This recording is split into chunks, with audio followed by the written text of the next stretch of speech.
Welcome back. Today we are taking on a truly fascinating question together. We're looking at a deeply philosophical but elegantly structured explainer of a work by Ryan McLean.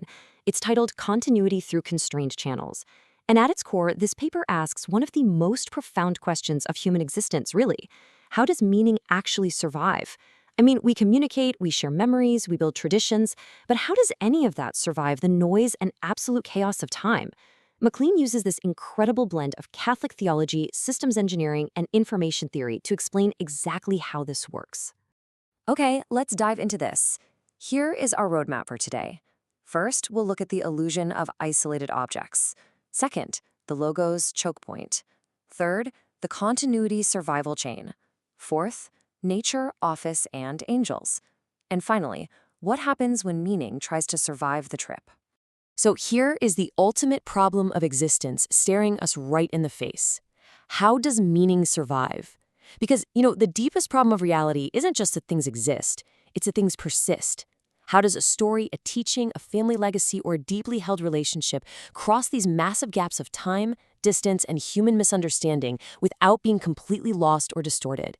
How do you send something forward and ensure it actually arrives as the thing you intended? And hey, don't worry about the heavy philosophy or the dense theological framework here. We are going to unpack all of this using clear, everyday, kid-friendly analogies heavily inspired by the author's own Angela's Explainer method. Take a look at this contemplative quote from Peter Pan author J.M. Barrie. It sets a perfectly mysterious tone for us, doesn't it? It gets right to the heart of personal identity and survival across time. You change, you grow, you literally walk into a new phase of life, a new room, but the core pattern, the meaning of who you are, well, that survives. That brings us right to section 1, the illusion of isolated objects, looking past the surface. Now, what's really interesting about this slide is how it completely deconstructs things we just take for granted. When we look around, we kind of tend to think reality is just a pile of disconnected objects sitting around waiting to be labeled. A tree, a rock, a chair. Done, right? But McLean argues that this is just the surface level. Reality isn't lonely objects sitting around in empty space. Take a sunflower. It looks like one simple, cute yellow thing, but it's actually sunlight, dirt, water, and time basically wearing a flower costume. It's a massive node of hidden relationships. Or think about your couch. It's essentially a horizontal exhaustion platform that only works because your family has a shared consensus on what it's for. And your smartphone, it's not just a shiny anxiety brick. It's a stabilized relationship of engineers, silicon, software, and human agreement. If we didn't all agree on what it was, it would just be a glowing tile. Objects are really just the visible doorways into much deeper relationships. Moving on to section 2, the logos choke point, squeezing reality through a narrow channel. So if everything is a massive, complex network of relationships, how do we ever communicate any of it? How do massive realities squeeze through finite channels so they can actually be understood by someone else? Think about the disparity we deal with every single day. You experience an entire amusement park, the flashing lights, the smells of giant pretzels, screaming kids absolutely hyped up on blue slushies, the physical stomach-dropping feeling of a roller coaster. But you have to communicate that, and you end up with a text message you send your friend. This place is awesome. You literally cannot fit an amusement park through a phone screen. You have to compress it. This is the logo's choke point. An infinite complex experience has to be bounded, squeezed down into a narrow channel, just so it can be transmitted and received. And McLean connects that everyday text message to the absolute ultimate theological choke point, the first chapter of John's Gospel. In the beginning was the Word, and the Word became flesh. This is the grandest scale of compression imaginable. The infinite, totally incomprehensible reality of God doesn't stay distant. It gets bounded into a communicable, finite human reality. A person you could actually talk to and eat with without losing its true essence. The choke point isn't a bad thing. It's the only way a giant reality can walk through a doorway small enough for us to receive it. Let's look at section 3, the continuity survival chain, Catholic invariant grammar, or CIG for short.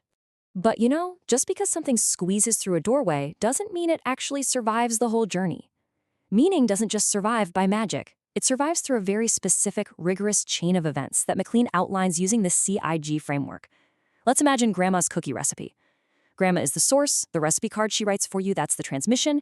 You actually reading that card instead of just staring at it, that is the reception. But that's not enough. You going into the kitchen to bake is participation. You refusing to substitute salt for sugar like some sort of kitchen goblin is fidelity. And because you follow those 5 steps, the family cookie legacy survives for another generation. That is continuity. If any single link in this chain breaks, the meaning, and for sure the cookies, are completely lost. Here is Section 4, Nature, Office, and Angels, separating the carrier from the message. If we're transmitting things across time, we have to separate the physical material of a thing from the job that thing is actually performing. And to do this, MacLean uses the incredibly unique framework of Catholic angelology. So the crucial point is the difference between nature and office. Nature is the substrate. It's what something is physically made of. Office, on the other hand, is the recognizable role or job it performs.